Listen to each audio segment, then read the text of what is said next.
Será que já está? Começou.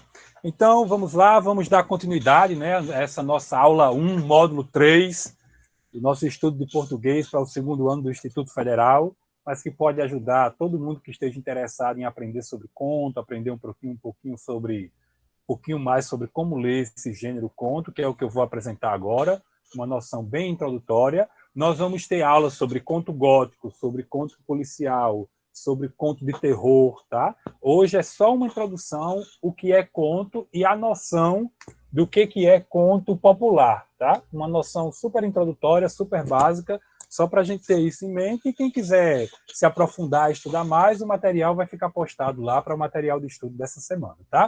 Então, eu vou dividir a tela com vocês. O que nós vamos fazer agora? Nós vamos ler um conto curto. Vamos comentar esse conto a partir da noção de organização da história, como é que ela se dá e como é que o conto se organiza, tá? Para nós depois pensarmos a noção como é o nome? De conto popular, tá? Belezinha? Então, deixa eu compartilhar aqui essa janela com vocês, o materialzinho que eu preparei. Esse conto que eu vou mostrar para vocês aí, eu gosto muito. É um conto muito sintético. Para mim, o que ele tem de artístico é essa capacidade de resumir muito bem uma história aí, colocando só o essencial, que é próprio do gênero conto, tá? O conto, gente, prestem atenção e anotem para organizar o caderno de vocês aí. Estudo do gênero, o conto. O dia que vocês estiverem programando a vida de leitura de vocês, escolhendo contos para vocês lerem, tá? Ou que vocês estiverem querendo escrever contos, ou que vocês estiverem lendo, fazendo uma prova e caia lá um conto para vocês lerem, ou quando vocês estiverem fazendo uma prova, cai um texto e você não saiba se é um conto e você precisa responder uma questão dizendo se aquele texto é um conto, uma crônica, uma matéria, um artigo, certo? Tenham essa noção que eu vou dizer em mente agora para vocês aí, que é uma noção basicona do que é o conto, tá? O conto é uma narrativa que ela é curtíssima ou curta, você pode ter um conto de 5, 6, 10 páginas, tá? Ainda assim é curto. Ou de meia página, como essa que vocês estão vendo aí, olha, por causa de uma vírgula mal encarada. Então, o que eu quero que vocês anotem é que o conto é uma narrativa curta que retrata um momento da vida de um certo personagem e esse momento transformou a vida desse personagem. Pronto, é esse o basicão. E no leitor, o conto causa impressões várias, mas vai ter uma mais forte. Ok? Beleza? Causa uma impressão forte. Vamos ler esse conto aqui? Leitura do conto. Por causa de uma vírgula mal encarada. E na tarde que o doutor Feitosa de Castro, diretor das Águas e Encanamentos de São João da Laje, pediu que o escrevente Porfírio Freixeiras retirasse certa vírgula de certo ofício, Freixeira tremeu nos borzeguins. Ponto. Espumou gramática, pronomes e crases. Estou aqui. Em 20 anos de águas e encanamentos, de ofícios e pareceres, nunca, chefe algum, em tempo algum, mandou que ele extraísse essa ou aquela vírgula de seus escritos. Ponto.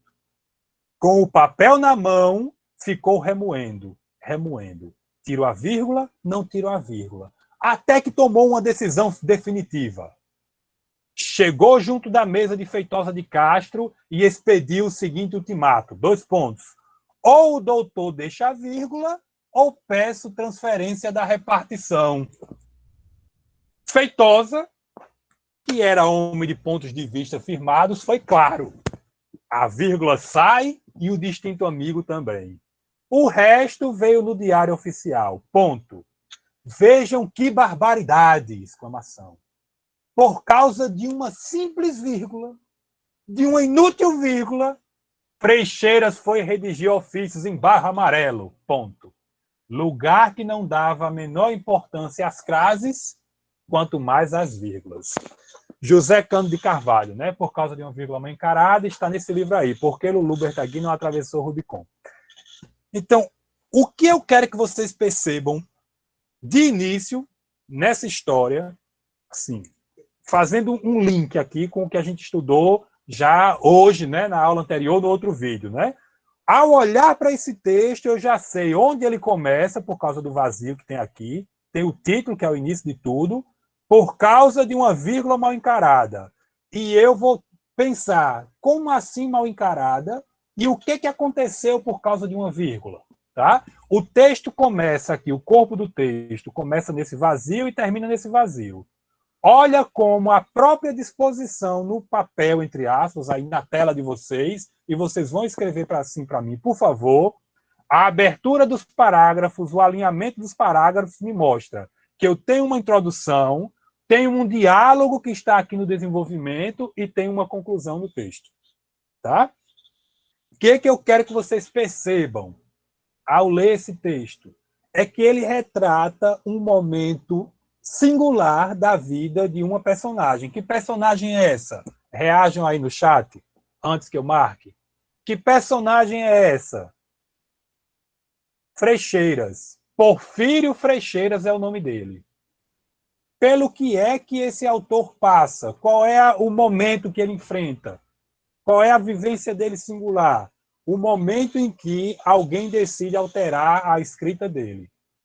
E quem era essa pessoa? O conto tem pouquíssimos personagens, como sempre. Quem era essa pessoa? Cadê o nome do homem? O diretor de encanamentos. Doutor Feitosa de Castro. Gente, ainda acontece isso de nas cidades, capitais e no interior, chegar um chefe novo e quer mandar porque quer mandar e pronto. Ainda acontece isso. E ao trabalhador? O que o trabalhador é melhor fazer? É melhor ele ser pacato, quieto ou ele enfrentar? O que vocês me diriam? Reajam aí no chat, comentem alguma coisa. Não precisa falar, não, pode escrever. Tá? Então, esse momento é um momento singular em que o orgulho, a vaidade de um sujeito, Porfírio Freixeiras, é ferido por um novo chefe. Sabe-se lá por que ele ficou tão chateado por esse chefe. O conto não conta o antes nem o depois. É um retrato. O conto é um retrato, é uma fotografia daquele momento ali. Será que o doutor Feitosa de Castro era uma pessoa concursada ou era uma pessoa incompetente que não estudou para estar ali no cargo, que foi apadrinhado, chegou até ali só para mandar no que entendia e bem queria? Será que era da competência de Feitosa de Castro mudar os textos ou ele não tinha outra coisa para fazer, gente? Tudo isso o texto suscitaria a gente pensar, o texto faria a gente refletir a respeito, né? Que é melhor, é o enfrentamento ou a gente saber jogar? Não tem uma resposta para vocês, tá? Ultimato, olha, ele chegou junto da mesa e deu ultimato. Ultimato é uma última ordem, como é que se diz? É uma última ordem que se dá condicionada, né? Deixe minha vírgula, porque se você não deixar, eu vou embora. Tudo que ele podia fazer era isso, né? E ele acabou indo embora, né? É para a gente ponderar se é para a gente, o momento que é para a gente ficar calado, o momento que é para a gente falar, o que a gente tem de fazer para ter voz, né? Se é para a gente querer ser comandado por quem não dá voz a gente, é esse que é o lance, tá? Então, primeira observação sobre conto para vocês anotarem. Tá? Vocês vão ser chamados a escrever redação sobre conto. Então, o conto é um retrato da vida de um personagem que vive um episódio singular que transforma a vida desse personagem. Compreenderam? Tudo certo? Ok?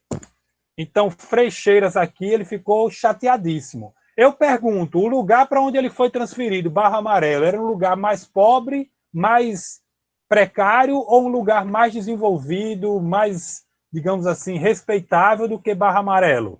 Ele trabalhava em Barra Amarelo. O que vocês me diriam? Pelo que diz o narrador, era um lugar mais subdesenvolvido, né? Ainda acontece, gente, no interior e na capital, alguém ser eleito, colocar chefes que o trabalho é criar confusão para botar as pessoas para morar longe de onde elas moram, só de perseguição, só de maldade. Ainda existe isso?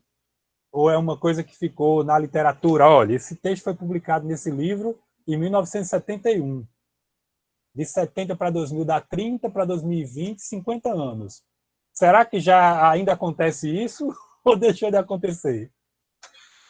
Primeira coisa sobre conto, retrato da vida de um personagem que passa por um episódio que transforma a vida dele. Certo? Ok? Agora, outra coisa que eu quero que vocês anotem aí sobre conto e que vai ser útil para vocês lerem os contos que eu vou postar lá para vocês lerem, certo? Quando a gente for ler conto de terror, conto de mistério, contos cruéis, a história do enredo, porque o enredo ele tem personagem, né? Que vivem a história. Esses personagens estão em algum lugar, lá em Barra Amarelo, né? Agora tem o enredo, tem a história contada. E essa história ela está organizada da seguinte forma: você tem a apresentação, você tem a complicação, você tem o clímax e você tem o desfecho.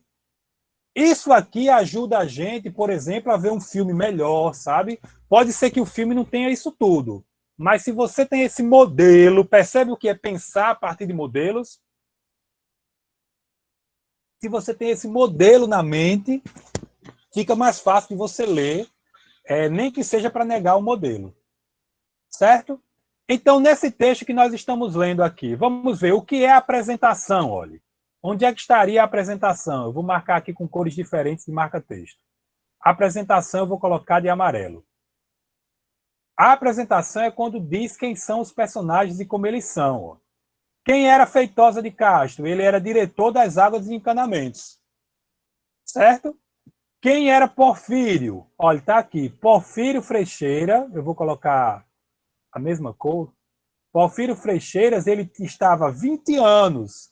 Ele era um redator, entendeu? Retirasse certa vírgula. Então, pelo início do texto, nós temos a apresentação das personagens que vão viver a história.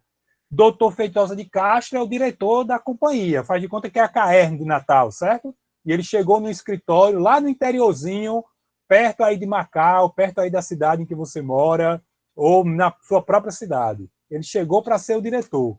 E Feitosa e Porfírio era o cara que escrevia os ofícios lá, né, os pareceres, os documentos, certo? Então, isso é a apresentação. Depois vem o quê? Vem a complicação. Qual foi a complicação que ocorreu? Digam aí no chat para mim. Qual foi a complicação? Deixa eu botar uma outra cor aqui, uma cor verde. Qual foi a complicação que ocorreu, gente? Digam aí para mim. Hein? Qual foi a complicação? Tá aqui, não é? Olha. Retirar-se certa vírgula de certo ofício. Essa foi a complicação. Estava tudo normal. Um era, sei lá quem, talvez alguém que trabalhou na campanha, né, do novo governador, ou do prefeito, ou do vereador, sei lá, e alguém era ali o funcionário que, com concurso ou sem concurso, mas trabalhava 20 anos no local, né? Estava tudo bem. Aí veio uma complicação. Qual foi ela? O chefe interferiu na escrita do ofício, né? E qual é, gente, o clímax? O que é o clímax? O clímax é o ponto mais alto. O que é o clímax aqui? Quando ele dá aqui o ultimato, olha. Ou o doutor deixa vírgula, ou peço transferência da repartição. Esse é o clímax. Esse é o momento que faz assim, tchan, tchan, tchan, tchan. E agora? O que vai acontecer depois disso, né? E agora? Temos vacina. E agora? O que vai acontecer depois disso? Né? Tá aí, temos vacina. Agora eu vou dizer que não é para tomar a vacina para uma doença que eu dizia que não existia. Nós estávamos vendo aí as notícias de um médico pesquisador sendo ameaçado de morte para não fazer a vacina por alguém que negava a doença. Ora, se não existe a doença, por que o cara se incomodar com a vacina? Quem não estuda fica com um vácuo na cabeça e esse vácuo não tem nada de lógico dentro, né? Fica um vazio ecoando na cabeça.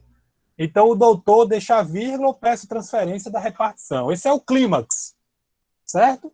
Esse é o clímax, tá? A situação inusitada, inesperada de o camarada chegar e pegar. Eu quero que vocês vão treinando essa coisa de se apropriar do texto. Não para ficar com a minha apropriação. O que eu estou fazendo aqui é a minha, vocês podem fazer a de vocês. Com tanta coisa para um diretor se preocupar, esse diretor vai mexer na vírgula de um ofício. Agora, você também pode pensar assim, mas não é ele que assina o ofício? Ele tem direito, aí eu concordo também, entendeu? Mas, com tanta coisa que tem no nosso país, para quem está sendo pago para administrá-lo, precisar se preocupar, do nosso vereador, passando pelo nosso prefeito, ao governador, ao deputado estadual, ao deputado federal, ao senador, ao presidente da República e seus ministros, e aos promotores estaduais, e à procuradoria, à promotoria federal. Tanta coisa para esse povo se preocupar. Será que é aquilo com que eles têm se preocupado, ocupado horas do dia, é o que a gente precisa? Isso é o que a gente tem de aprender a olhar. Eu e vocês, eu também não consigo não ainda, sabe? Você votar no vereador e ficar no pé dele, votar no deputado e ficar no pé dele, votar no governador e ficar no pé, votar no presidente e ficar no pé. Você é para se preocupar com isso aqui. Ciro é para se preocupar em preparar a aula, em escrever artigo para publicar, em fazer pesquisa. Vocês é para se preocupar com estudar, para se preocupar em se aperfeiçoar, porque vocês são o que tem de mais importante do nosso país, mais até do que eu, que só tenho 38. Vocês é que estão recebendo, plantando para o país poder colher, né? Então, cada um na sua esfera tem que se preocupar com o que é legítimo. Com tanta coisa, talvez, para esse diretor se preocupar, ele vai se preocupar com a vírgula. Outra coisa, um novo diretor, para quê? Para mexer na vírgula. Então, esse é o clímax. É quando o outro também, que não tem com o que se preocupar, que só se preocupa com suas vírgulas, vai lá e dá o ultimato. Esse é o ponto mais alto da narrativa. E, por último, o que, é que vocês vão encontrar nos contos que vocês vão ler? Que o IF quer que vocês leiam contos de terror, contos policiais, contos góticos, contos maravilhosos. Eu vou postar isso tudo, está tudo programado, certo? Então, o que é o desfecho? Como é o desfecho dessa nossa história? Eu acho que ficou bem analisado, ficou bem claro aqui para vocês, certo? O resto veio do Diário Oficial, tá aqui. Foi publicada a transferência dele, né? Veio no Diário Oficial que ele ia embora, pronto. O desfecho é esse. E por último, que o livro, né, Cereja e Magalhães, de onde eu tirei esse esquema, eu pesquisei lá esse esqueminha, ele não fala da moral, mas o conto também traz a moral. O Corvo é um poema, né, de Edgar Allan Poe. Viu? Estão perguntando ali. Viu, gente? Então tem a moral. Então vejam que barbaridade, certo? Deixa eu tirar isso aqui para destacar isso como a moral da história. Moral da história, para mim e para vocês, leitores. Vejam que barbaridade. Por causa de uma vírgula, de uma inútil vírgula, ele foi redigir ofícios lá em Barra Amarelo, um lugar subdesenvolvido, não dava a menor importância a acento grave, que é mais relevante para o narrador da história, né? Quem conta a história diz que acento grave é mais importante do que vírgula. Quanto mais as vírgulas. Beleza? Vocês querem me perguntar alguma coisa sobre essa análise que eu fiz do conto? É a nossa primeira aproximação do gênero conto. Digam para mim se vocês já estavam acostumados a ler contos, se leram, quando leram um conto pela última vez. E digam para mim se vai ser útil observar as partes do conto, categorizar cada parte como apresentação, complicação, clímax e desfecho. Apresentação, os personagens que vão viver a história. É assim que eu estou definindo para vocês, tá? Complicação, algo inusitado, como alguém escreveu aí para mim. Algo inesperado, acontece uma coisa. Eita, o chefe mexeu no ofício, no conto que a gente está lendo. E o clímax como o ponto mais alto da história. E, por último, o desfecho. Tá? O acento grave é o tracinho que a gente põe para a esquerda, indicativo de crase. Nesse texto não tem nenhum. O acento grave é indicativo de crase. Eu vou corrigir os textos de vocês. Está aqui, olha. Está aqui um acento grave, indicativo de crase. Vou mudar aqui bem muito a minha ponta. Está aqui, olha. Esse tracinho para a esquerda é o que se chama de acento grave. Deixa eu aumentar o zoom para mostrar. Tá ficando claro para vocês isso aí? Olha, centralizando aqui o máximo que eu posso. Esse tracinho aqui é indicativo de crase. Beleza? É o acento grave. Isso tudo eu vou olhar no texto de vocês. Perguntas sobre essa parte? Dúvidas, observações? Algum questionamento? Não? Tudo tranquilo até aqui? Pelo menos reajam aí, dizendo, tudo bem, professor, vá avante. Pode avançar. Tudo certinho? Beleza? Pronto. Eu quero agora mostrar para vocês o seguinte, que os contos, eles têm uma origem oral.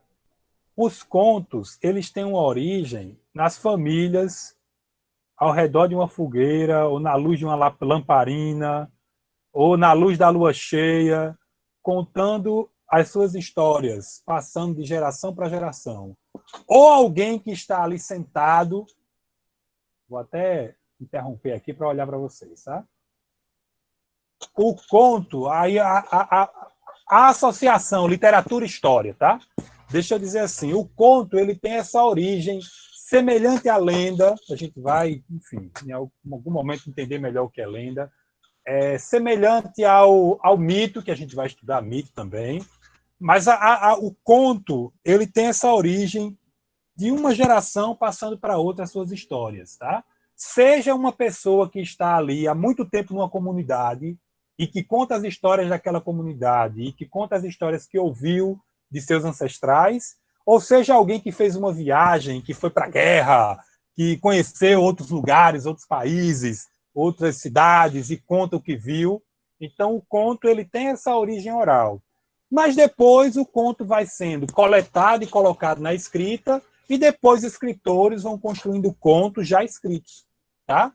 Então, o que eu vou mostrar para vocês agora é uma breve descrição do que é o chamado conto popular, que são essas histórias, como eu apresentei agora para vocês, né? E tem uma apresentação, tem uma complicação, tem um clímax e tem um desfecho com uma moral ou sem uma moral no final, com uma lição ou sem uma lição no final, mas que são vindas da cultura, são vindas do conjunto das pessoas. Então, na minha aula, os contos são populares nesse sentido. Não é popular porque é mal elaborado, porque é ruim, porque é peba, porque é fraco, não.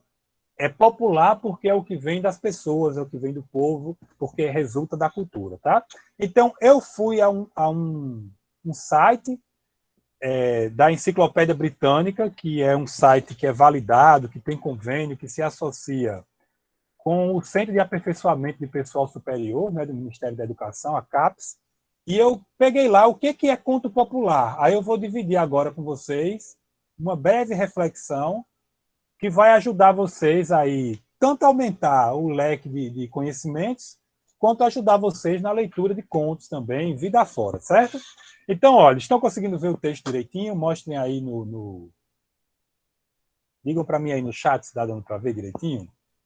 Certo? Então, esses nossos 5, 10 minutos finais eu vou dedicar a isso aqui, vou terminar com um exemplo para recomendar a leitura para vocês e eu vou postar no sistema para vocês, tá? Então, como eu falei, né, a Enciclopédia Britânica Escolar, em convênio aqui com o Ministério da Educação, eles desenvolvem esse verbete aqui para a noção de conto popular. O que é conto popular? Vamos ver. Eita, não é isso que eu quero. O que é conto popular? Vamos ver. Os contos populares, ou também chamados folclóricos, né, são narrativas passadas de geração em geração, elas não têm autor conhecido. Cada história é aumentada e modificada. Já ouviram uma história que no final diz: entra no pé do pinto, sai no pé do pato, quem souber conto mais 4? É exatamente isso aqui, ó. Ela é aumentada, ela é modificada à medida que ela vai sendo contada, entendeu? A autoria é do povo, tá? Meu gato botou um ovo, não conheço não essa história. Certo? Então, daí o folk, que é povo, né? Daí a ideia de folclore, né? É o que vem do povo, certo? Então, ela tem origem antiga e vai passando de boca em boca pelos contadores de história. Por exemplo, lá na Amazônia tem a história da cobra Norato, que foi colocada em poema, né, por Raul Bopp. Aí tem a história dessa cobra Norato, que aqui diz que era uma cobra que ajudava as pessoas, né? E aí, no fim, ela se tornou o nome Honorato, né? Então tem essa história que vai passando de geração para geração, que é o conto popular, tá? Os autores modernos, eles escrevem seus próprios contos, né? Nas versões de contos de fada, através de fábulas. As fábulas e os contos de fadas são uma evolução do conto, né? Um exemplo que tem na cultura, que a gente pode um dia ler, né? Vale a pena, que são as 1001 Noites, né? As histórias da mulher que, para escapar da morte, ela todo dia ficava contando uma nova história para o rei, e aí ela nunca terminava, né? Essa história sempre com mais um ponto, mais um ponto, mais um ponto, para ela poder sobreviver. As histórias de Aladim, de Ali Babá, né? De Simba e o Marujo, elas são histórias da cultura, né? Lá do outro lado do planeta, né? Do mundo árabe, né? Enfim, não pertence à nossa cultura, mas a gente tem isso em livro aqui, e que inspira livros, revistas, desenhos animados, né? Tem o Aladim, enfim, isso é um elemento que está perpassando a nossa cultura, tá? Os contos populares, tá? E quais são os temas, gente? Quais são os temas que aparecem nos contos populares, tá? Quais são os temas? Os contos populares, eles abordam aspectos da vida diária, da vida cotidiana das pessoas, né? Podem falar de alegrias, de tristezas, de animais, de seres mágicos, de vilões, tá? Gato não põe ovo, não estou entendendo não o que eles estão dizendo, viu? Eles podem ser cômicos, eles podem, digamos assim, satirizar, ou seja, rebaixar, depreciar, certo? Eles são empolgantes, eles podem divertir, eles podem servir de exemplo, tá? E eles contam histórias tradicionais sobre as crenças dos membros de uma cultura, da vida de um povo, tá? Então, as diferentes culturas, elas têm os seus diferentes contos. A africana, por exemplo, também tem. Na América, antes de chegar o homem europeu aqui, já tinha as histórias entre os índios, tá? Lá na Europa tem a história do rei Arthur e a busca pelo Santo Graal, que aparece tanto em tantos filmes, né? Enfim, a fábula, ela seria uma espécie, segundo esse material que eu peguei, seria uma espécie de conto em que aparecem animais. A fábula aqui, ela aparece como subgênero, tá? Quando tem animais ali convivendo, por exemplo, a história dos três porquinhos, tá?